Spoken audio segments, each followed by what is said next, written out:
Welcome to Study Loop. This is the answer to Chapter 14, problem number 13 from the Smith Organic Chemistry textbook. And this problem asks us into how many peaks will each indicated proton be split? And so the way to determine the answers here is going to be to remember the n+1 rule.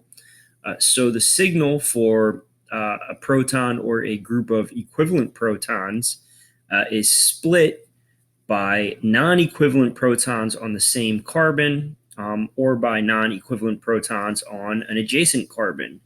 And it's split into a number of peaks that is equal to n+1. So if it has two neighbors, it will split into 3 peaks, which we call a triplet.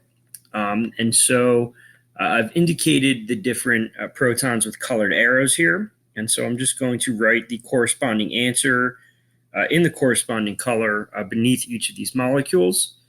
And I'm also going to, so the problem asks how many peaks. And so I'll write the number answer, but then you should also get used to seeing, one peak referred to as a singlet, 2 peaks referred to as a doublet, and so on, because that is generally how splitting patterns are reported in organic chemistry. So for A, the red arrowed protons have two protons on the neighboring carbon, 2 neighboring protons, and so by n+1, they're going to get split into 3 peaks or a triplet. So for the red proton, it's going to be 3. Or what we call a triplet. Okay. And then looking at the green arrowed protons, they have 3 neighbors. So by n+1, they will be split into 4, or what is called a quartet. Okay, and so that's how each of these answers is going to go. So in B, there is 1 hydrogen on the neighboring carbon there. So that's going to split the red protons into 2 signals, or a doublet.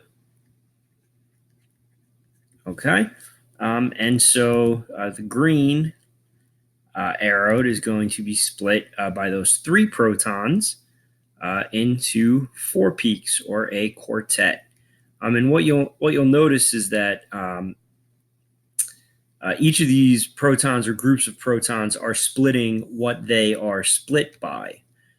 So the red splits the green, and the green also splits the red. So then looking at C, so the methyl group, the red arrowed protons, they have no neighbors. So by n+1, 0 plus 1 is obviously just 1. So that's going to be 1, and we call that a singlet. So red is a singlet here. Looking at green, green has 2 neighbors, so that's going to split it to 3 by n+1, or a triplet. And then blue also has 2 neighbors, so blue will also be split to 3. Okay.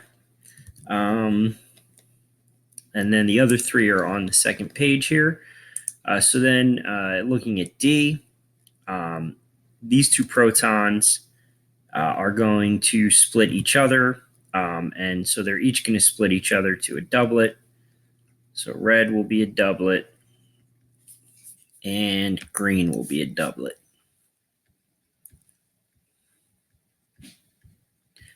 Okay, so looking at E, you might be tempted to think that these are equivalent protons here, but they're not, because the carbon-carbon double bond it locks them in place. There's no rotation about that bond, so they are each locked into place spatially.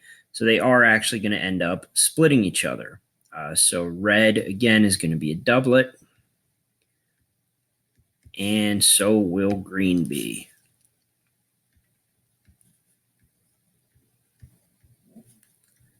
Okay. Oh.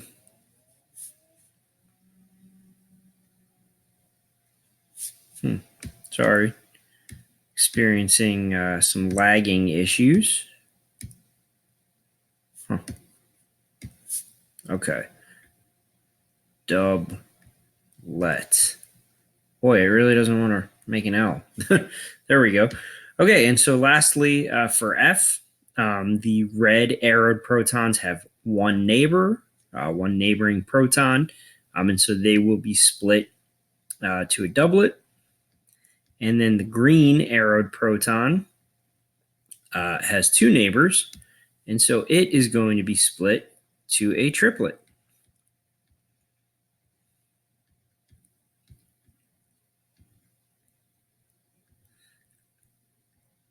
Okay, and so that's the way to approach this problem. We just need to remember the n+1 rule and then apply it to each of the indicated protons. And so again, remember n+1 tells us that a proton NMR signal is split by non-equivalent protons on the same carbon or on neighboring carbons.